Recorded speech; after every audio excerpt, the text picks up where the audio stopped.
Friends, study with Archana Sharma channel में आपका स्वागत है। देखिए, मूल अधिकार के अंदर हम समता का अधिकार पढ़ रहे थे, जिसके अंदर हमने अनुच्छेद 14 और अनुच्छेद 15 कंप्लीट कर लिया है। आज हम आगे समता के अधिकारों की बात करेंगे। आज हम सबसे पहले बात करते हैं अनुच्छेद 16 की। अनुच्छेद 16 जो है वो लोक नियोजन के विषय में अवसर की समता है। ठीक है, किसकी समता प्रदान कर रहा है? ये अवसर की समता। ठीक है ना, अनुच्छेद 16 अवसर की समता प्रदान कर रहा है। देखिए, आज के वीडियो में हम अनुच्छेद वगैरह तो पढ़ ही रहे हैं, साथ में कुछ चीजें और समझेंगे, जैसे ओबीसी का आरक्षण कैसे शुरू हुआ, क्या ऐतिहासिक पृष्ठभूमि रही, आरक्षण पर थोड़ी सी समझ विकसित करेंगे। ठीक है, मंडल आयोग का लेकर आयोग, जो भी आयोग बने थे उन पर भी चर्चा करेंगे। ठीक है, चलिए सबसे पहले बात कर लेते हैं कि संविधान में अनुच्छेद 16 के अंदर क्या कहा गया है। राइट, चलिए अनुच्छेद 16 लोक नियोजन। लोक नियोजन शब्द से आप समझ जाइए, यहाँ सरकारी नौकरियों से आप मतलब ले सकते हैं, क्योंकि लोगों के नियोजन से संबंधित जो भी होता है ना, उसकी बात हो रही है, तो व्यवहारिकता में हम कहेंगे सरकारी नौकरियों से। ठीक है, तो लोक नियोजन के विषय में अवसर की समता, मतलब उस पद को प्राप्त करने के लिए जो अवसर मिलना चाहिए उसमें सब समान है,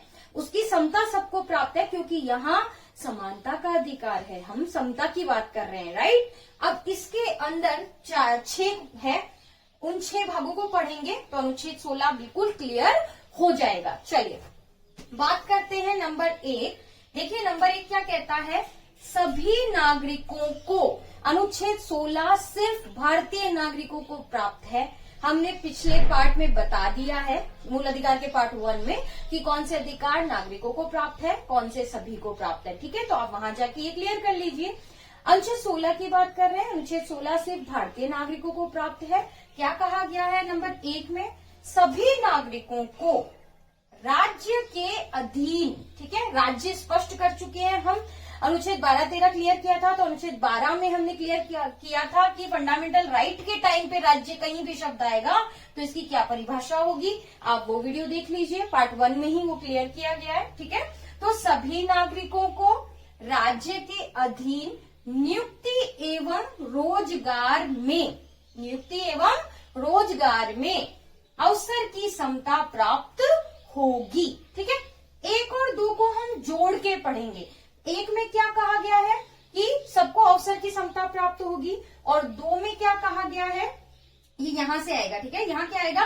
राज्य के अधीन नियुक्ति एवं रोजगार में किसी भी नागरिक के साथ। ठीक है, संविधान की यही स्पेशलिटी है, जब आप अनुच्छेद पढ़ते हैं आप एक एक शब्द पे फोकस करेंगे तो आपको बिल्कुल हर चीज साफ हो जाएगी, हर चीज क्लियर हो जाएगी, अच्छे से समझ में आ जाएगा। ठीक है, तो क्या लिखा है? किसी भी नागरिक के साथ केवल, ये शब्द मैं अनुच्छेद 15 में भी बोल चुकी हूँ, अनुच्छेद 16 में भी बोल रही हूँ, केवल यहाँ लिखा गया है, अभी क्लियर कर देंगे। ठीक है, तो केवल जाति, धर्म, मूल वंश, लिंग, जन्म स्थान, यहां तक अनुच्छेद 15 में भी अपन ने क्लियर करा था कि 5 कंडीशंस होती है, आप उसके आधार पर किसी के साथ भेदभाव नहीं कर सकते।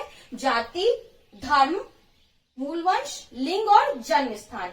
इसके अंदर 2 कंडीशंस और डाल दी गई है, मतलब 15 में 5 कंडीशंस की बात की गई थी, 16 में 7 कंडीशंस की बात की गई है। किसकी?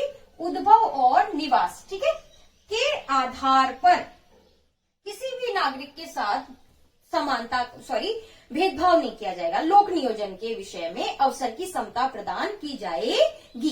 तो अनुच्छेद 1 और 2 एक साथ पढ़ेंगे कि इन कंडीशंस के आधार पर किसी के साथ भेदभाव नहीं होगा और राज्य के अधीन नियुक्ति व रोजगार में अवसर की समता प्राप्त होगी। अब हमारा अनुच्छेद 1 और 2 क्लियर हो गया है। हाँ, ये जो केवल वाला क्लोज था इसे समझ लेते हैं। देखिए, कॉन्स्टिट्यूशन ने कुछ कंडीशंस रखी कि इन 7 आधारों पर हम अवसर की समता प्रदान करेंगे और किसी के साथ कोई भेदभाव नहीं करेंगे, लेकिन केवल शब्द रखा गया। क्यों रखा गया? चूंकि लोक नियोजन की बात हो रही है। ठीक है, गवर्नमेंट जॉब्स की बात हो रही है, तो जॉब की बात हो रही है तो हर किसी पोस्ट की अपनी एक रिक्वायरमेंट होती है, उस पोस्ट के अकॉर्डिंग, चाहे वो शैक्षणिक योग्यता हो या शारीरिक मापदंड हो, उसके आधार पर तो हमें छटनी करनी ही होती है। तो हम ये नहीं कह सकते कि हम फौज में हमें भर्ती करो, चाहे हमारा कद छोटा हो, चाहे शारीरिक रूप से हम कमजोर हो, क्योंकि आप हमारे साथ भेदभाव नहीं कर सकते हैं। हमको तो अवसर की समता प्राप्त है। आप सोच के देखो, क्या फौज में अवसर की समता के आधार पर कम हाइट वाले, शारीरिक रूप से कमजोर व्यक्तियों को हमें ले लेना चाहिए? उससे उस पद पे फर्क नहीं पड़ेगा? पड़ेगा ना। इसीलिए यहाँ केवल शब्द का प्रयोग किया गया है।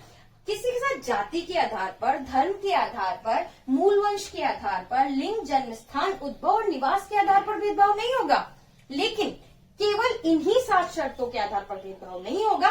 उस पद के अनुसार जो भी रिक्वायरमेंट होगी, शारीरिक मापदंड हुई या शैक्षणिक योग्यता हुई। भाई आप आरएस आईएएस का एग्जाम में बैठना चाहते हैं और आप 10th पास हैं, तो क्या आपको अलाउ किया जाएगा? नहीं, आपको आपकी एजुकेशन आगे करनी ही होगी। वो शैक्षणिक योग्यता का मापदंड क्लियर करना ही होगा।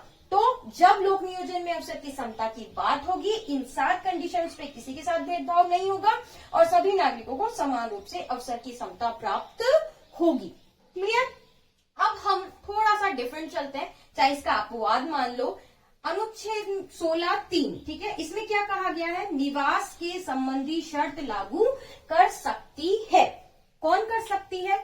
बार बार मैं यही कह रही हूँ, जब मूलाधिकारों की बात आ रही है तो संसद अधिकार बनाती है ना, संसद विधि बना सकती है। हमने पहले अनुच्छेद 13 में बात की है इस बारे में, ठीक है।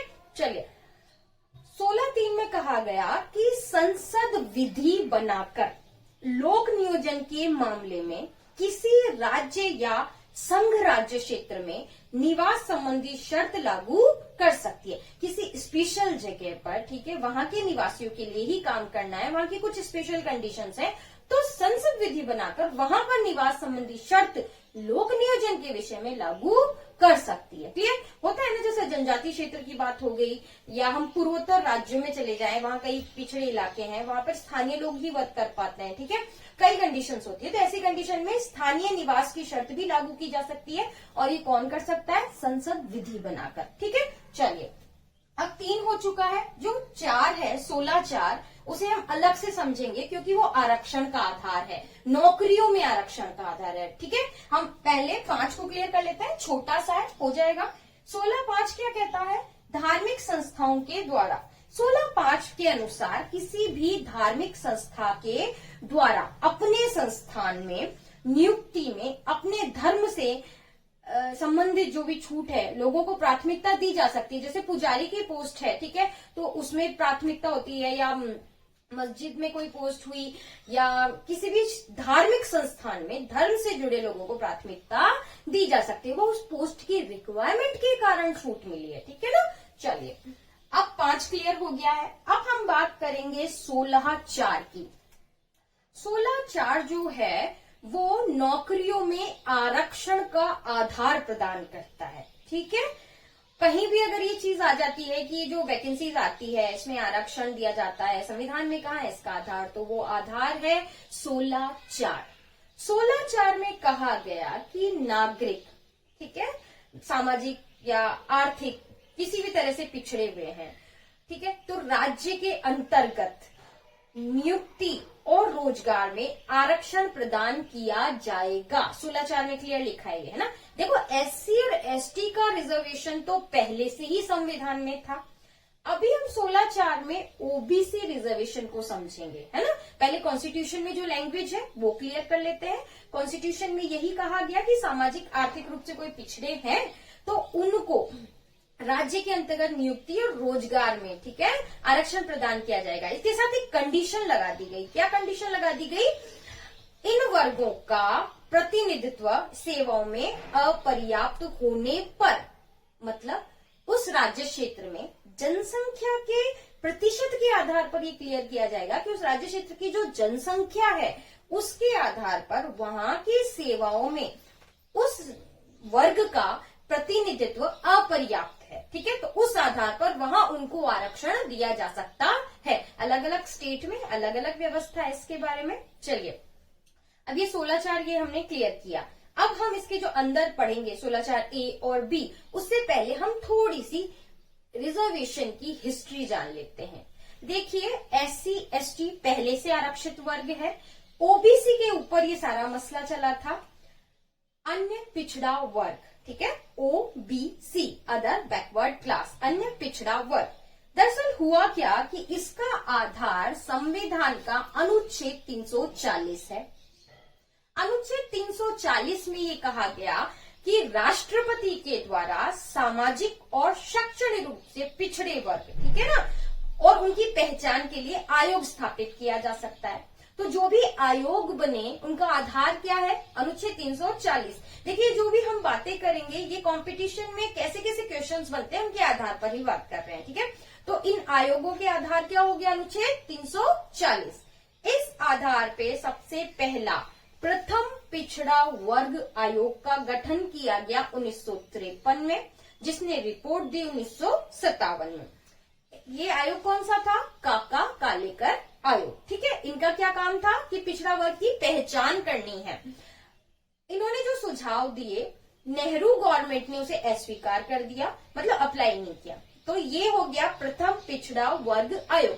क्वेश्चन क्या बनेंगे, पहला पिछड़ा वर्ग आयोग कब बना, 53 में। रिपोर्ट कब दी, 57 में। कौन सा आयोग था, काका कालेकर आयोग। क्लियर। चलिए उसके बाद में दूसरा पिछड़ा वर्ग आयोग जो कि फेमस है और जिसके आधार पर ही ओबीसी रिजर्वेशन चला था। दूसरा पिछड़ा वर्ग आयोग को मंडल आयोग भी कहा जाता है, ठीक है। ये बिंदेश्वरी प्रसाद मंडल की अध्यक्षता में था। ये आयोग बना 1979 में और इसने अपनी रिपोर्ट दी 1980 में, ठीक है, 1980 में। दरअसल इस आयोग को 79 में जनता पार्टी की गवर्नमेंट थी उस समय, मोरारजी देसाई की सरकार, उन्होंने बनाया था, है ना। तो इस आयोग ने 3743 जातियों को ओबीसी वर्ग में रखा। हालांकि इन्होंने जाति को आधार माना, पर 3 मानकों पर ये पता किया। कौन कौन से थे 3 मानक, सामाजिक, शैक्षिक और आर्थिक, ठीक है। इन तीनों आधारों पर वो पिछड़े होंगे तो उनको अदर बैकवर्ड में शामिल कर लिया जाएगा, ओबीसी में शामिल कर लिया जाएगा। तो उन्होंने पहचान की और उन्होंने सुझाव दिया कि सरकारी नौकरियों में ओबीसी के लिए 27% रिजर्वेशन होना चाहिए। हालांकि उस समय की गवर्नमेंट ने ये स्वीकार नहीं किया, नेक्स्ट गवर्नमेंट ने भी नहीं किया। 80 में उन्होंने रिपोर्ट दी और ये सुझाव माना गया 1990 की गवर्नमेंट के टाइम पे। ये थी वीपी सिंह की सरकार, ठीक है।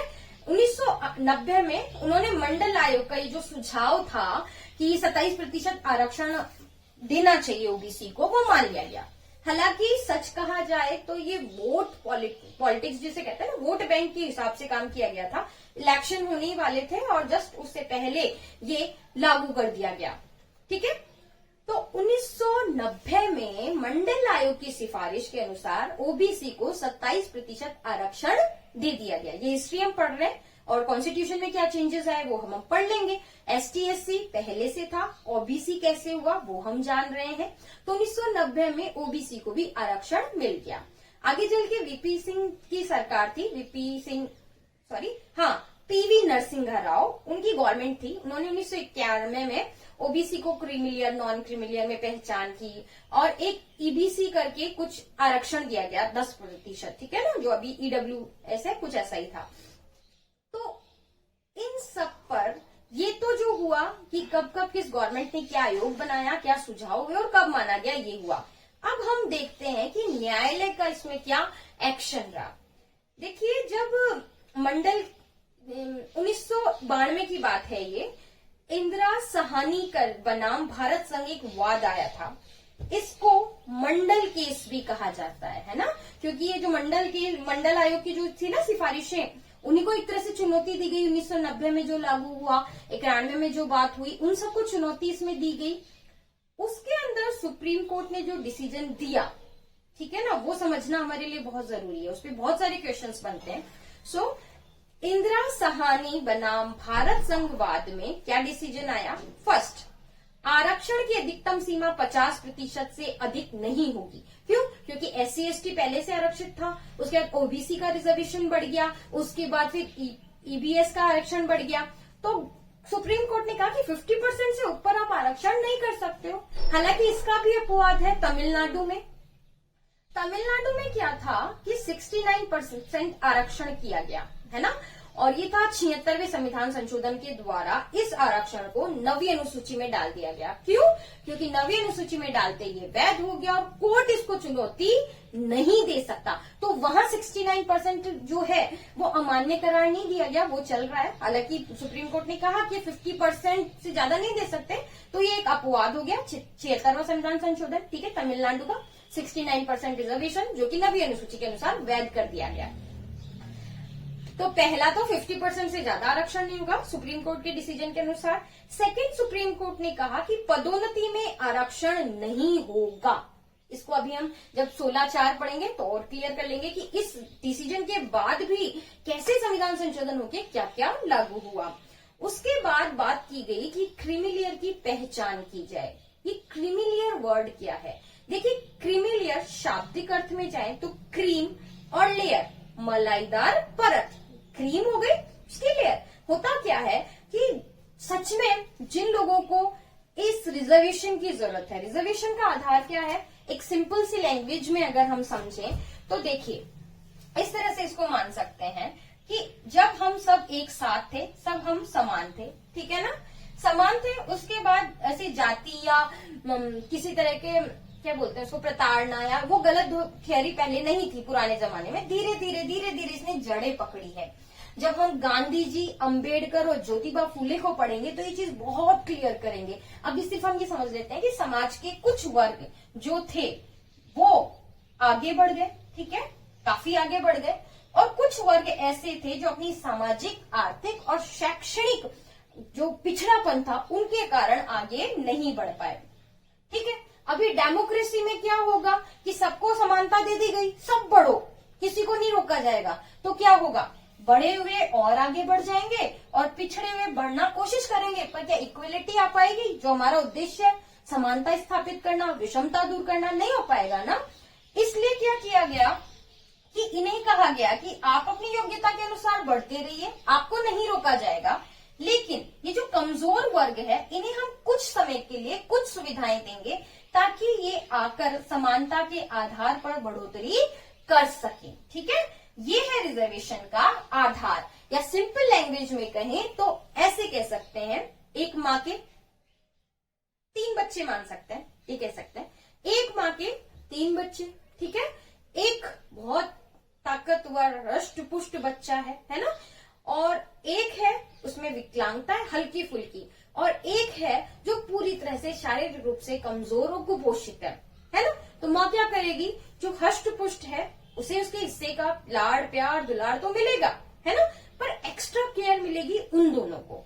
और उसमें भी क्या होगा, जो थोड़ा सा विकलांग बच्चा है, जिसकी कुछ अगर ऐसा है कि उसमें सुधार हो सकता है, उसको मेडिकल ट्रीटमेंट मिल सकता है ना, तो उसे दिया जाएगा, एक्स्ट्रा केयर दी जाएगी और धीरे धीरे उसको भी हष्ट पुष्ट उस स्तर पर ला दिया जाएगा। पर जो बिल्कुल कुपोषित है और जिसको एक्स्ट्रा बहुत ज्यादा ध्यान देने की जरूरत है, तो माँ उसको अलग से सुविधाएं देगी, अलग से अपना लाड़ प्यार अपना समय देगी, है ना, ताकि वो भी अपने जीवन में आगे बढ़ सके। रिजर्वेशन का आधार भी कुछ ऐसा ही है, जो हष्ट पुष्ट है, ठीक है, जो वर्ग पहले से सुदृढ़ है, उन्हें अपनी योग्यता के अनुसार बढ़ने का पूरा मौका दिया जाएगा। और अब क्रीमी लेयर और नॉन क्रीमी लेयर की बात करें तो जो वर्ग थोड़े से कमजोर थे और आरक्षण उनको मिला और वो बढ़ गए, अब वो वंचित वर्ग में नहीं है ना, तो वो क्या हो गए, क्रीमी लेयर हो गए। मतलब वो उस वर्ग के तो है पर अब वो वंचित वर्ग में नहीं मान सकते उनको, तो उनका भी अलग अलग क्रीमी लेयर के लिए भी पहचान के लिए कहा गया कि एक समिति बनाएं और पहचान करें। उसके लिए कई कंडीशंस भी हैं, इतनी आय होने पर आप क्रीमी लेयर होंगे, इतनी से कम होने पर नॉन क्रीमी लेयर होंगे। तो जो सच में एक बच्चा था शारीरिक रूप से कमजोर, माँ उसको अधिक देगी। ठीक वैसे ही हम संविधान के द्वारा भी, आरक्षण के द्वारा भी उन वर्गों को अधिक सुविधाएं दे रहे हैं कि वो भी अपना विकास करके सभी के बराबर मुख्य धारा में शामिल होकर इक्वलिटी से चल सके। ठीक है, तो इसका आधार गलत नहीं है।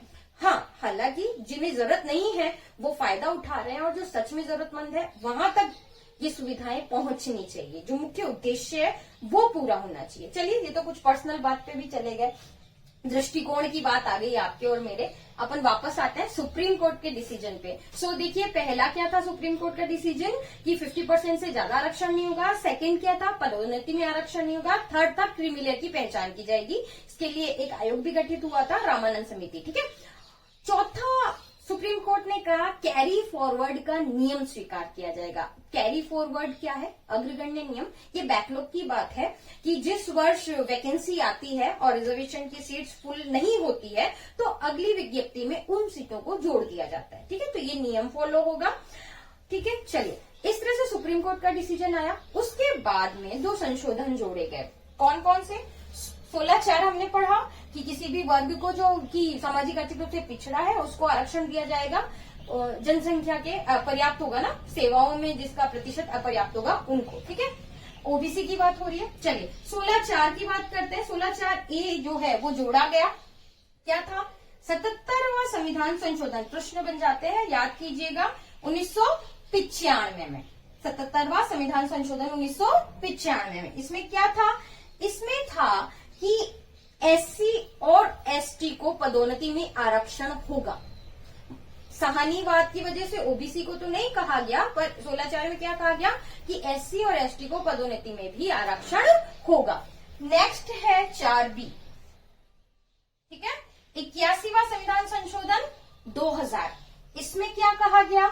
इसमें कहा गया कि अग्रगण्य का सिद्धांत स्वीकार किया जाएगा, जो सुप्रीम कोर्ट ने कहा है। ठीक है, चलिए, ये क्लियर हो गया। अब हम लेटेस्ट की बात कर लेते हैं, 16(6) की।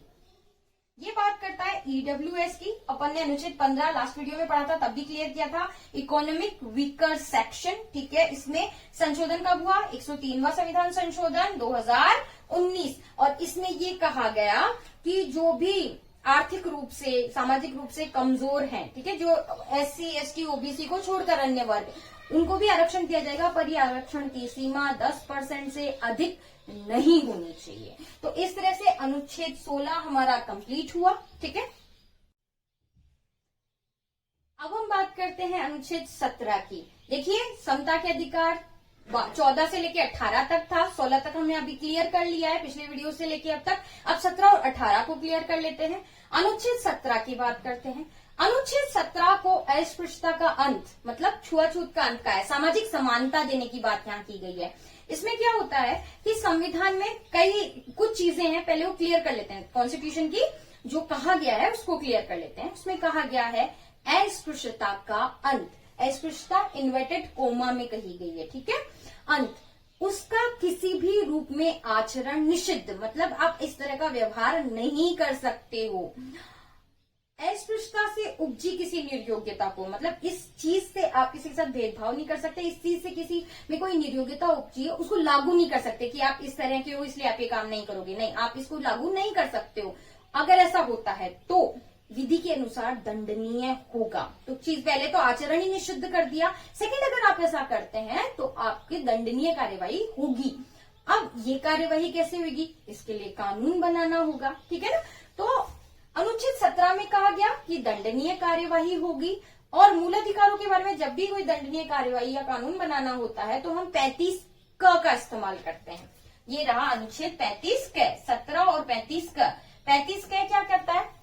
अनुच्छेद 35 क संसद को ये अधिकार देता है कि वे विधि द्वारा इस अपराध के लिए दंड विहित करे, मतलब वो कानून बना सकती है। तो इसमें कहा गया कि दंडनीय अपराध होगा, दंड दिया जाएगा। इसमें कहा गया कि संसद कानून बना सकती है। तो इन दोनों के मिलाकर कानून बना अस्पृश्यता निवारण अधिनियम 1955। ये जो अस्पृश्यता शब्द है ये संविधान में परिभाषित नहीं किया गया है, इसको अंडरस्टूड छोड़ दिया गया है। हालांकि कुछ कोर्ट केसेस में ये क्लियर किया गया कि अस्पृश्यता चूंकि इन्वर्टेड कोमास में है तो आप इसको ऐतिहासिक पृष्ठभूमि पर समझें। ठीक है, ये चीज इतनी संवेदनशील है कि गवर्नमेंट ने यहाँ अस्पृश्यता निवारण अधिनियम 1955 था, 1976 में इस कानून में इस शब्द को भी हटा दिया गया और अब इसका नाम क्या हो गया? सिविल अधिकार संरक्षण अधिनियम 1955। 1976 में ये संशोधन हुआ और ये नाम हो गया। देखिए ये जो अस्पृश्यता है, छुआछूत है या जातिगत भेदभाव है, इस पर हम महात्मा गांधी, अंबेडकर जी, ज्योतिबा फुले, ये सब थिंकर्स पॉलिटिकल साइंस में पढ़ेंगे, अच्छे से डिटेल में इस चीज को समझेंगे। कॉन्स्टिट्यूशन के अकॉर्डिंग अनुच्छेद 17 में अस्पृश्यता का आचरण करना गलत है, ये दंडनीय अपराध है। अनुच्छेद 17 और 35 के मिलकर ये कानून बनाते हैं कि अस्पृश्यता निवारण अधिनियम 1955, जिसका नाम संशोधन हुआ 1976 में, और नाम क्या हो गया, सिविल अधिकार संरक्षण अधिनियम। क्लियर। चलिए अब हम बात करते हैं अनुच्छेद 18 की, जो समानता के अधिकार का लास्ट अनुच्छेद है। उसके बाद स्वतंत्रता का अधिकार शुरू होता है 19 से। चलिए अनुच्छेद 18 में क्या कहा गया, उपाधियों का अंत। थोड़ा सा हम पीछे चले जाते हैं। अंग्रेजों के टाइम में क्या होता था, राय बहादुर, राजा, सर, केसर हिंद, ऐसी ऐसी उपाधियां दी जाती थी। अंग्रेज इन उपाधियों का इस्तेमाल करते थे कि हम सब भारतीयों में भी भेदभाव होने लग जाए, असमानता फैल जाए, जिसे उपाधि मिले वो अपनी पावर लेके चले और किसी और को अपने आगे कुछ ना समझे। जब डेमोक्रेसी लागू हुई, भारत स्वतंत्र हुआ, तो सबसे पहले ये बात की गई कि इन उपाधियों का अंत कर दो ताकि समानता रहे। ठीक है ना। इसलिए अनुच्छेद 18 में ये चीज की गई, उपाधियों का अंत मतलब प्रतिष्ठा की समानता। इसके अंदर भी 4 पॉइंट है, जिससे ये चीज हम क्लियर करेंगे। नंबर 1, 18(1) में कहा गया कि राज्य, सेना और विद्या संबंधी सम्मान के अलावा, बात सम्मान की है, उपाधि की नहीं, ठीक है, सम्मान के अलावा कोई अन्य उपाधि प्रदान नहीं करेगा। क्लियर। क्यों नहीं करेगा, ऐतिहासिक पृष्ठभूमि हमने समझ ली कि अंग्रेजों के टाइम पे ऐसा होता था। इसलिए कॉन्स्टिट्यूशन ने क्या कहा, सेना में देखो कर्नल, मेजर ही होता है ना, धोनी जी को जैसे सेना में उपाधि दी गई, ठीक है, तो उनमें दे सकते हैं। विद्या संबंधी दे सकते हैं, डॉक्टरेट की उपाधि दी जाती है, और भी कई उपाधियां दी जाती है। तो सेना और विद्या संबंधी के अलावा राज्य किसी भी तरह की कोई उपाधि प्रदान नहीं करेगा। ठीक है। चलिए सेकंड, अब देखो इसके अंदर क्या प्रश्न उठता है, हर किसी के दिमाग में आता है कि भारत रत्न, पद्म भूषण, ये सारी उपाधियां भी तो दी जाती हैं, क्या ये असमानता की परिचायक नहीं है? तो थोड़ा सा इसके बारे में हम जल्दी जल्दी एक्सप्लेन कर लेते हैं, वीडियो काफी लंबा हो गया है। ठीक है। चलिए देखिए, जो जितनी भी भारत सरकार ने ये दिया है, भारत रत्न हुआ, पद्म विभूषण हुआ, पद्मश्री हुआ, पद्म भूषण हुआ, इनकी शुरुआत 1954 में हुई थी। ठीक है। ये सम्मान देने की शुरुआत कब हुई, 1954 में। उसके बाद 1978 में देसाई सरकार ने इसको असमानता का परिचायक बताकर बंद कर दिया। 54 में शुरू हुआ, 78 में बंद हुआ। 1980 में इंदिरा गांधी गवर्नमेंट ने इसको वापस शुरू करवा दिया। ठीक है। अच्छा, इससे रिलेटेड एक केस भी है। केस क्या है, बालाजी राघवन वर्सेस मैसूर राज्य विवाद। इसके डिसीजन में क्या आया कि ये जो उपाधियां हैं, ये जो वाद था, ये अनुच्छेद 18 के आधार पर याचिका दायर की गई थी कि भाई उपाधियों का अंत हो चुका है, तो ये सारे क्यों दिए जाते हैं। तो सुप्रीम कोर्ट ने क्या डिसीजन दिया कि ये जो उपाधियां हैं, ठीक है, ये उपाधियां नहीं, सम्मान है, और ये असमानता की परिचायक नहीं है। सेकेंड, इन उपाधियों को आप सरनेम के रूप में, जैसे पहले होता था ना, सरनेम लगा दिया जाता था, राय बहादुर, केसरी हिंद, राजा, सर, उस तरह आप सरनेम के रूप में इसे यूज नहीं कर सकते। ठीक है। इसका उपयोग सरनेम के रूप में नहीं हो सकता। क्लियर। चलिए अब बात हो गई भारत रत्न से संबंधित भी अलग से कोई क्वेश्चन बनेगा तो आपके पास जानकारी आ चुकी है। अब हम बात करते हैं 18(2) की। 18(2) में क्या कहा गया है, भारतीय नागरिक विदेशी राज्यों से उपाधि नहीं ले सकते हैं। क्यों नहीं ले सकते, देखो किसी को लालच दे दिया जाए, है ना, और हमारे देश की गुप्त सूचनाएं उससे ले ली जाए, उसको उपाधि या किसी तरह का लालच देके, उपाधि भी रिश्वत के तौर पे अंग्रेजों ने दी है ना, लोगों को इस तरह से चढ़ाकर उपाधियां देकर आम लोगों से दूर कर दिया, स्वतंत्रता से दूर कर दिया, अलग थियोरी चली थी। तो उसको आधार बनाते हुए क्या कहा गया कि भारतीय नागरिक विदेशी राज्यों से उपाधि नहीं ले सकते हैं। बाकी 3-4 में अलग से बात करते हैं। देखो जो 18(3) है वो कहता है कि 18(3) में क्या कहा है, जो कोई व्यक्ति जो भारत का नागरिक नहीं है परंतु भारत में कोई भी लाभ का पद हुआ, विश्वास का पद हुआ, वो धारण कर चुका है, तो विदेश से उपाधि कैसे लेगा, राष्ट्रपति की स्वीकृति से। और 16(4) में क्या कहा है, भारतीय नागरिक जो भी है वो कैसे लेगा विदेशी से उपाधि, राष्ट्रपति की स्वीकृति में। हमारे मोदी जी ने तो इतनी सारी उपाधियां ली है ना, पर प्रोसेस फॉलो किया गया है। और भी कोई जो बड़ा काम करते हैं, जो बहुत प्रसिद्ध व्यक्ति हैं, उल्लेखनीय योगदान किया उन्होंने कई क्षेत्रों में, उनको उपाधियां मिलती हैं, लेकिन वो किस तरह लेते हैं, राष्ट्रपति की स्वीकृति से। क्लियर। चलिए, अनुच्छेद 18 भी कंप्लीट हुआ। यहाँ हमारा समानता का अधिकार कंप्लीट होता है। नेक्स्ट वीडियोज में हम स्वतंत्रता के अधिकार से शुरू करेंगे। थैंक यू, आपने वीडियो देखा। प्लीज मेरे वीडियोस को लाइक कीजिए, शेयर कीजिए, मेरे चैनल को सब्सक्राइब कीजिए। Thank you.